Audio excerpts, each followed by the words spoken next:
Então, olha só, vamos começar pela introdução, que é o seguinte. Introdução é o primeiro momento que o leitor/corretor tem em contato com a sua produção. Então, primeiro momento que o leitor/corretor tem contato com a sua produção. Saca aquela primeira impressão é a que fica? Então, você tem que causar uma boa impressão. Tá? Então, para isso, é o seguinte, você tem lá o tema. Tá? Se você for diretamente para o que você vai escrever, eu vou falar sobre isso, vai ficar muito abrupto, vai ficar uma coisa muito direta. Certo? Então, você precisa trabalhar com uma coisa chamada contextualização. O que é contextualização? É quebrar o gelo. Tá? É o primeiro contato que você vai ter para mostrar o seu repertório. Uma contextualização nada mais é do que você trazer alguma referência sobre o tema que não esteja dentro dos textos base. Entendeu? Por exemplo, vamos falar de bullying. Então, o que você sabe sobre bullying? Aí fala, poxa, eu assisti a um filme chamado Extraordinário, que por sinal, se você não assistiu, vale a pena. Recomendo até ler o livro, tá? Que é bem melhor. Aí eu vou falar assim, vou citar o filme Extraordinário porque tem a ver com bullying. Show de bola. É isso que eu tô falando. É isso que você vai quebrar o gelo e falar. No filme Extraordinário, a personagem principal passa por uma situação difícil devido à sua não aceitação social. Deu. É só isso. Você não vai falar todo o enredo do filme. Você vai só citar por que o filme é pertinente ao tema e acabou. Coisa de 2, no máximo 3 linhas. Professor, eu lembrei de uma música. Pode? Pode, não tem problema. Lembrei de um poema. Lindo, vai.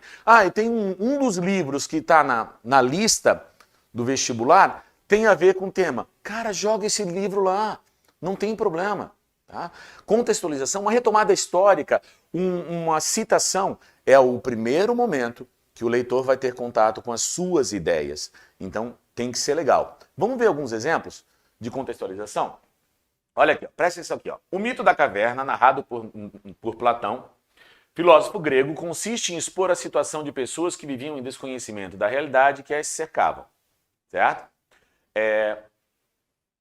Não existe essa crase aqui. Eu copiei tal qual o cara escreveu, tá? Beleza? Essa crase aqui, não existe, certo? Porque isso aqui é um pronome. Aliás, você quer aprender um pouco mais de crase? Vai lá na minha plataforma. Eu tenho uma aula de crase prontinha para você, com exercícios. Tá joia. Dá uma olhada lá. Então, olha aqui, a realidade. De modo semelhante à alegoria do pensador, já essa crase está certa. Nota-se a necessidade de haver estratégias para trazer à tona o estigma associado às doenças mentais na sociedade brasileira, visto que muitas pessoas ainda não enxergam esse problema na sociedade. Nesse sentido, percebe-se um sério problema que possui como causa o descaso do Estado e a ausência de garantia da aplicação das leis para a sociedade. Essa vírgula também não existe aqui não, tá? Beleza? Mas não fui eu que escrevi, isso aqui eu peguei do cara. Peguei do Cleverson. Show? Ele tirou 980. Olha só, não tem isso aqui e não tem isso aqui. Tá bom?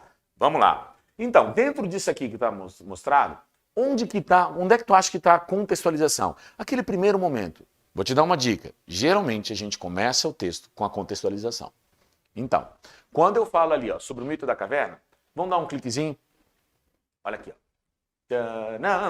olha que lindo.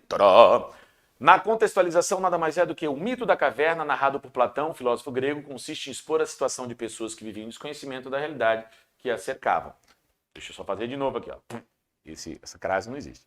Tá? O que acontece? Veja bem que ele não citou, ele não explicou o que é o mito da caverna, ele não falou quem foi Platão, se ele conheceu Platão, se tomava café com Platão, se o Platão roubava goiaba na casa do pai dele. Esse não é o ponto. O ponto que ele mostrou é o seguinte: eu sei o mito da caverna e eu sei que o mito da caverna tem a ver com o que eu vou escrever. Repertório. Você entendeu a diferença? Que legal? Isso é contextualização. Show? Isso é importante. Aqui você começa a mostrar o seu repertório. O que o Enem adora, né? Repertório sociocultural. Nada mais é do que toda leitura extra que você tem, que você pode agregar ao seu texto. Show? Você entendeu? Então vamos de novo. O que é repertório sociocultural? É toda a leitura extra que você tem, que você agrega ao conhecimento que o tema já te dá. Então, o teu conhecimento prévio com o conhecimento do texto base forma um novo pensamento que, organizado, se transforma numa redação. Show? Então vamos lá. Então, aqui você tem a contextualização. Show? Beleza. Aí tem uma outra parte que o Enem gosta muito, não é obrigatória essa segunda parte que eu vou mostrar para vocês, mas auxilia muito o leitor, que por sinal é o cara que vai te dar nota. Então o leitor / corretor você tem que tratar muito bem, com carinho, pensar nele assim, tadinho, tá corrigindo um monte de redação, então lembra da minha, trata com carinho, então você vai colocar a retomada do tema. Como assim retomada do tema? Aquilo que o tema está pedindo, você vai colocar agora. Dá uma olhada nisso aqui, ó. O tema, esse aqui foi do Enem, né, que falava sobre as doenças mentais, lembra? A saúde mental. Então ele fala, o mito da caverna, narrado por Platão, filósofo grego, consiste em expor a situação de pessoas que viviam em desconhecimento da realidade que as cercava. De modo semelhante à alegoria do pensador, nota-se a necessidade de haver estratégias para trazer à tona o estigma associado às doenças mentais. Olha isso, o estigma associado às doenças mentais. É exatamente isso que o Enem queria como tema. Você entendeu? Então, eu como leitor, se eu esquecer do tema, já está ali. Eu não preciso voltar a ler um outro texto para lembrar do tema. O autor já fez isso para mim. Entendeu? Me tratou bem, fez um mimo para mim, fez um agrado. Show? Lembra, não é obrigatório, mas é extremamente recomendável. Bom?